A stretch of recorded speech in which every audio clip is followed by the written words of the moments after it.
Hi, I'm Danielle Hartman, and if you're a lover of craft beer, you're in the right place. This is Poured in PA, a series sharing the stories of Pennsylvania's craft beer industry. Sour beers find both love and hate in the craft beer community. These often misunderstood brews can be very complex and nuanced. We visited a number of brewers around the state to learn all that we could about sours and what goes into the beer that makes your face pucker.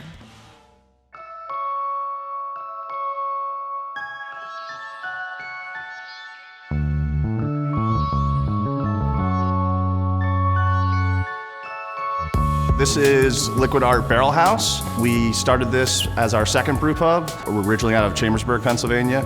Recently, we did a brand change from Pittsburgh Brewing Company to Liquid Art Brewing Company. We wanted to specialize in sour beers to kind of differentiate ourselves.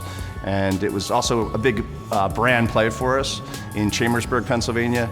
It's a smaller town, so we thought if we wanted to get our brand out there and really recognized, Philadelphia was a great place to get a lot of exposure. I definitely like to brew sour beers. I'm definitely a fan of lagers and ales and all of the other beers as well. But for me, when I got out of brewing school, I really wanted to figure out what was the most complicated beer to make, what's the coolest beer possible to make. And it led me down the road of sour beers, and specifically barrel-aged sour beers. So my take on sour beers is there's two categories. You have your kettle sours and you have your barrel-aged sours. And there's a big difference between the two. I mean, obviously they're both gonna be tart and flavorful, but the big differences come during the process and kind of the end product. For a kettle sour beer, what we will do is we will just add lactic acid to unfermented beer. So we basically will take sugar out of grain, just like a normal beer. And instead of giving that access to yeast right away, we'll give it access to lactobacillus, and that creates lactic acid instead of ethanol. Once we have that lactic acid sugar base, then we'll boil that to sterilize it, and we will ferment it with a regular clean yeast. So it's a nice way to make a tart or sour beer within about 2 to 3 weeks. When it comes to barrel-aged beers, it's a little bit more complicated.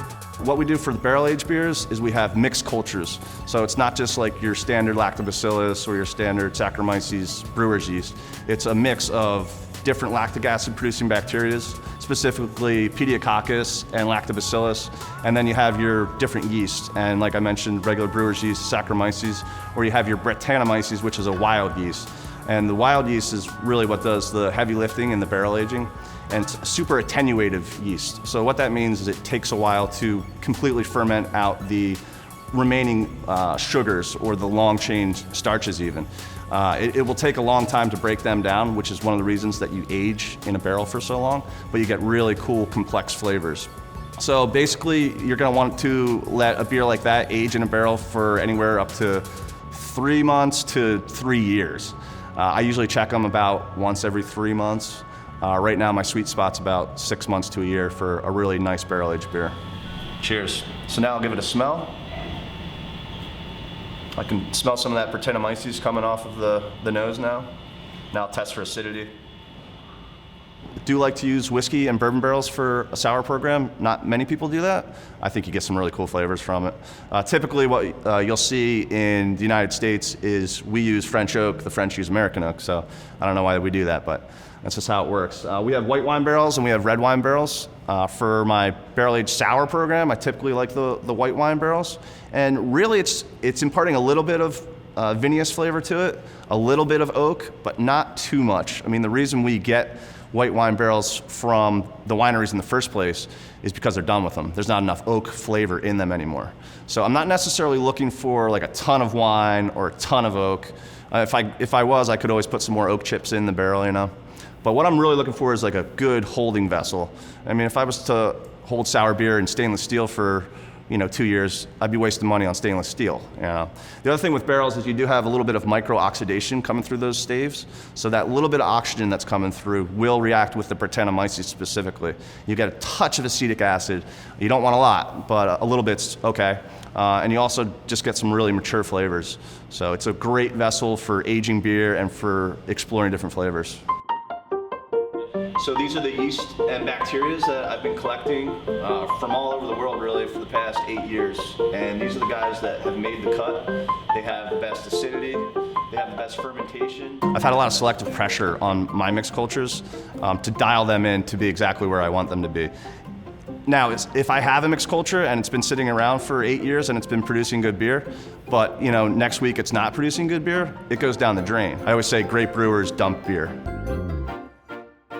The lab is a space where basically we can brew and experiment and mix all of our barrels and our mixed cultures and our different sour beers in there. The way that I get our microbes is 3 different sources basically. The way I'll do it, the easiest way that I'll do it is I'll order it from a lab. There's a really good one in New Jersey, and you can tell them the exact microbes you want and in the exact ratios that you want, and they'll ship it right to you. So that's pretty cool. Another way that I will do it is I will get the microbes from the bottom of an old bottle. It's called dregs. One of the best parts is you get to drink 90% of the bottle, and then you stir that last 10% up, and you grow those yeast and bacteria up. And you just grow them up with regular brewer's wort, so unfermented beer basically. And they will start to multiply, and then you continue to do that, and eventually you get a pitchable quantity. And then the last way that we would do it is just capturing yeast and bacteria from the air. And you can set out these unfermented beers in different parts of the room or outside. When I originally did it, I think I put one in the grain room, one outside, and one by a fermenter. And then you see what you get. You take a pH reading. Did the pH drop? If it did, potentially you have some lactic acid producing bacteria in there. Does it smell good? Is there mold growing? You look for all these little things. If there's mold growing, you throw it away. Again, the selective pressure.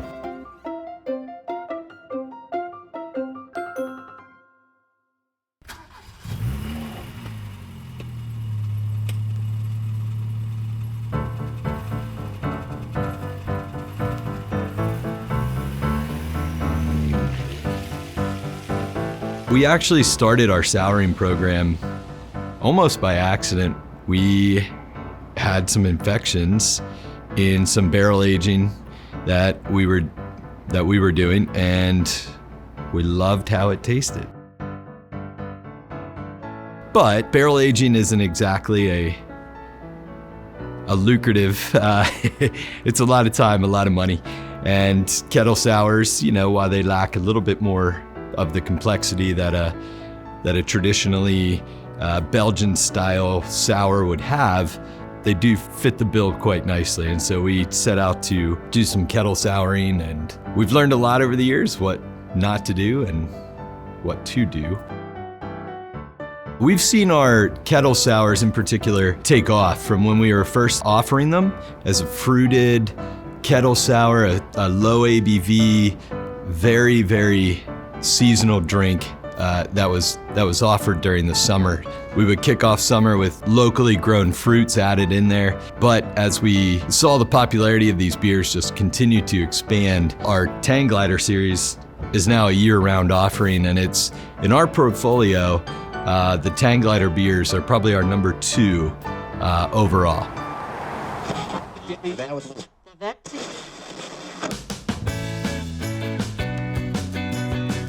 We found a winning formula is we have 16 tap lines, so at least 3 sours on at all times. I think it's IPA still number 1 all day long. We have 5 IPAs on, every single day, but we found that, a blend of sours and lagers really drives up everyday sales. So, that's indicative of what the public, I think, is looking for these days and how the palate's changing. So we do 2 ways. We do the kettle sour method, the fruited kettle sours, a lot of breweries do, and we just started getting back into the traditional Lactobacillus pediococcus souring. So we won an award, GABF Gold Medal in 2013 for our Brettanomyces beer. So we've been playing around with sour beers for a long time, but they kind of fell out of favor, so we actually stopped making traditional sour beers for almost 10 years, and I'm really excited that we're bringing that back in 2023. The sweeter the better, the more fruit, we're basically making smoothies at this point. Alcoholic Go-Gurts is what I call them. So much fruit that they're not really shelf stable, but that's what the customer wants, so we just keep throwing up new fruit combinations on draft, and people absolutely love them.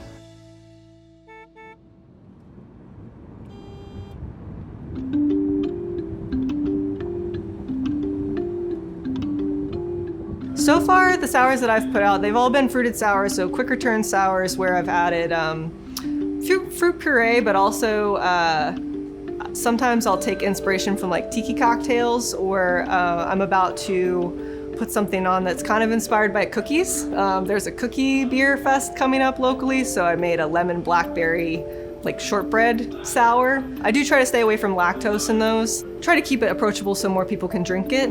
Longer term, I do have some kind of barrel-aged sours in the works. I have a little bit of a background in mixed fermentation, but I'm hoping that we can kind of get people hooked on coming to us for fun and exciting like fruited sours, and that can grow to evolve into more nuanced beers over time.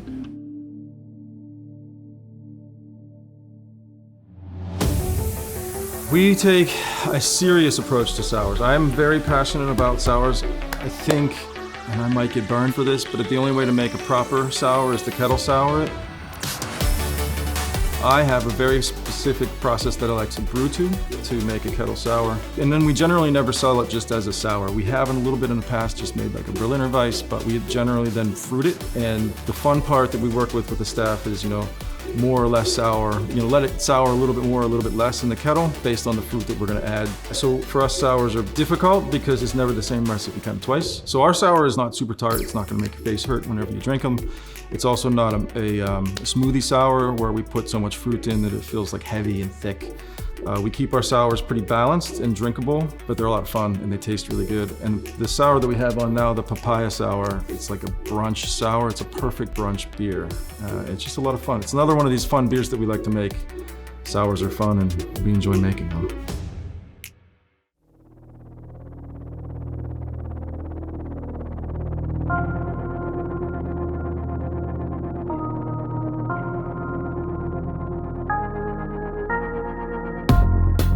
There's two different types of sours. There's what I refer to as your traditional old world sours, things that are gonna take a decent amount of time to produce from start to finish. Generally they're barrel aged, a mix usually of wild yeast and bacteria.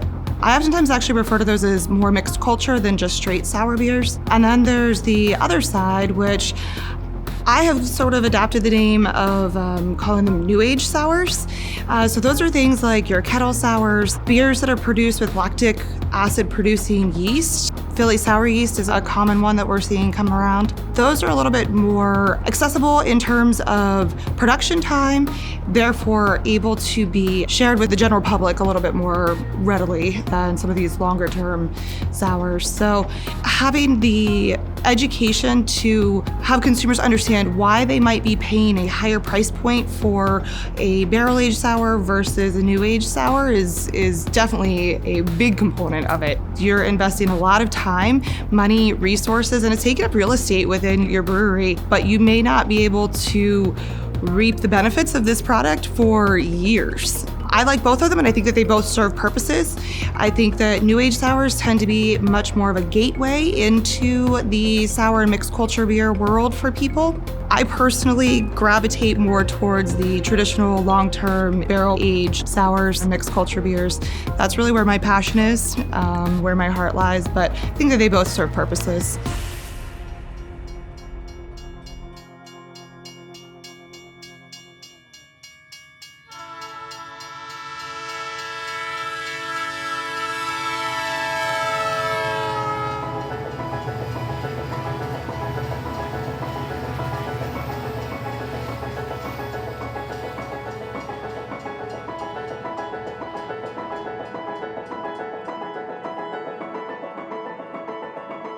We've certainly done our share of kettle sours and quick sours that are certainly nice for spring, and they're very easy drinking, super refreshing in hot weather. We've got a few of those that we've been doing every year, like our seedless watermelon goza, and of course, because it's Pittsburgh, the pickle beer that we do every year. But the bulk of the volume that we have is mixed fermentation sours, and those are more challenging because they have the potential to contaminate the rest of your brewing operation. So they're sitting in barrels for longer periods of time. We've got about 60 or 70 barrels up on the second floor. They've been sitting there for a few years. Some of those beers we tucked away before COVID lockdown, so they've had some time. Some have probably had too much time, and we're ultimately gonna have to say goodbye to some of those. They're interesting vinegars, but maybe they're not great beers anymore. So again, the failure rate on those is even higher than it is with spirit barrel aging because of the time involved. You know, there was a time when we thought that mixed fermentation or wild fermentation beers were going to be the next hot thing. And then hazy IPAs came along and kind of wiped everything off the map. So I think a lot of breweries were sitting on a bunch of mixed fermentation beer that they were hoping were going to be the next exciting flavor profile. We saw a little uptick of those sales during lockdown, which was wild. We sold more mixed fermentation beer in those first 6 months of lockdown than we had in our entire history. So people still know that they're out there. They still have a place in their palate and in their minds for them. But I think the expectation is that many of those beers are going to be really sour and really intense and hard to drink more than one glass of. So we're trying to get ours in a more subtle and nuanced approach. And it's also an opportunity to do some blending, which is fun and interesting and a different part of, you know, a brewer's brain.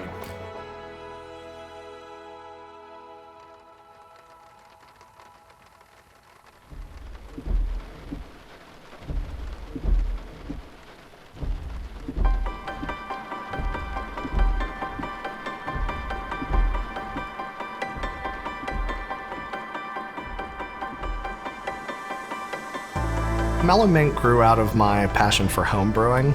I started back in 2009, and a lot of the current knowledge about how to make sour beers did not exist. There was a lot of trial and error. People on the internet were all learning and sharing notes with one another, and there were a lot of failed batches, but over time you kind of learn to think about bacteria the same way brewers have been thinking about yeast for 100 years, 500 years, you know. And I think we're now in an age where sours, they're not a mystery.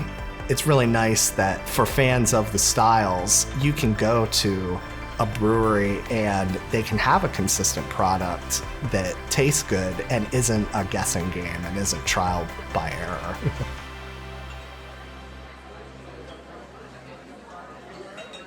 Sours, as the broadest term possible, would be any beer that has an acidity in its flavor profile.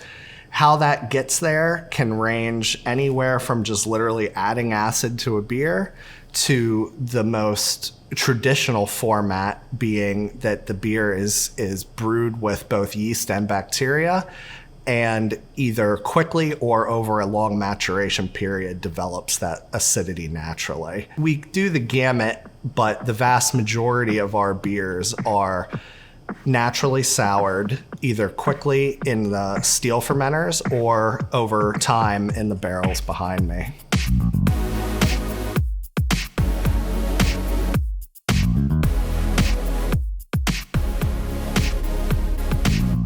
The barrels in our tap room are both functional and aesthetic. They are where we age our barrel-aged sour beers and saisons, in addition to providing a nice backdrop and, you know, giving people a chance to kind of see part of the process. The barrels are different varieties of used wine barrels. Most of them are Cabernet Sauvignon barrels, and we have some Chardonnay barrels. And we age blonde, red, sour ales, and saisons. And those all eventually become used in blending projects for our bottling program. For sours and saisons, we are typically looking for French oak.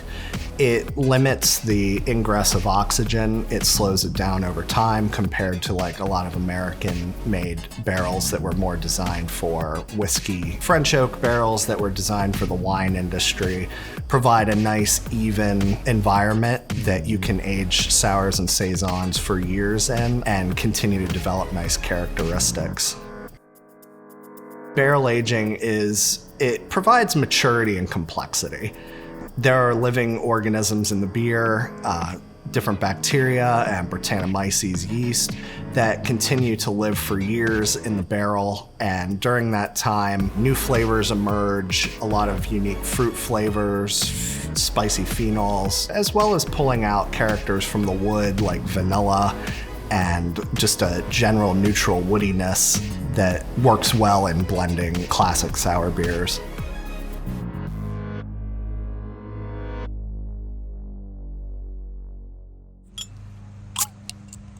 Sour beers, when compared to standard style, can be more expensive depending on what they are, especially if they've been aged for a long time. There is an opportunity cost there. The fact that they sit in a barrel for 1, 2, 3 years before getting blended. The fact that after blending, we're often putting in hundreds of pounds of real fruit, and those things add up. So a sour beer that has been aged and matured and blended and a couple of months bottle conditioning tends to command a bottle of wine type of price, as opposed to something that we would produce for draft that we can sell for the same cost as other beers.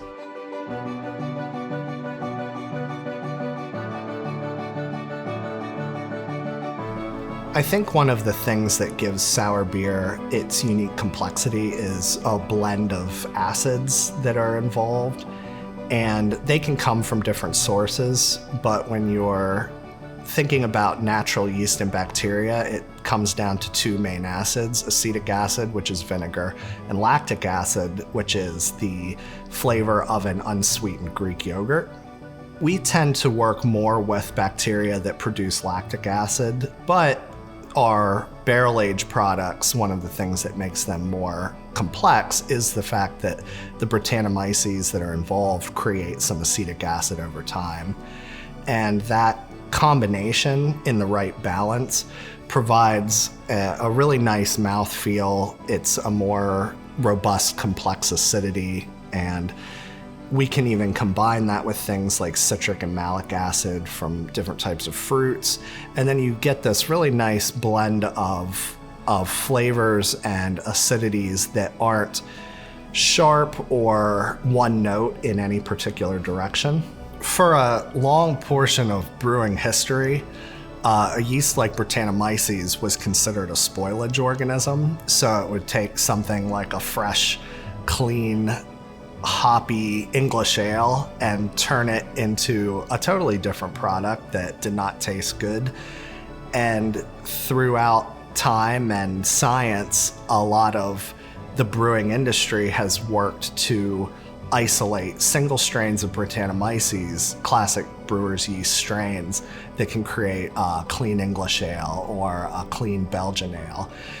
And those things are delicious and have their place, but I think there's been a resurgence over the last 30 years, especially born out of the Belgian lambic brewing tradition, to take another look at Brettanomyces and learn its quirks and figure out how to use it to create some really wonderful, flavorful products. They can take different base chemicals that exist in hops, flavor compounds, and transform them into wild things like pineapple and guava and these very distinct tropical fruit flavors that can exist in a barrel-aged sour beer that's never seen a fruit addition.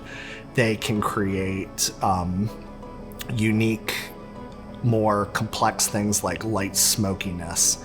They can create characteristics that we would associate with like rum or bourbon. There is a wide variety of unique flavors that can be created with that by, trying to harness and work with that yeast. I think sours are here to stay. They have had a good 20, 30-year history in the US already in the craft brewing industry. And I think that as a different flavor profile, something that is very unique and in and of itself, they are cherished by many.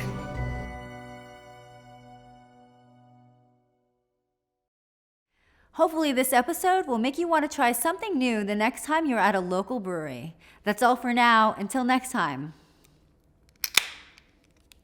Cheers.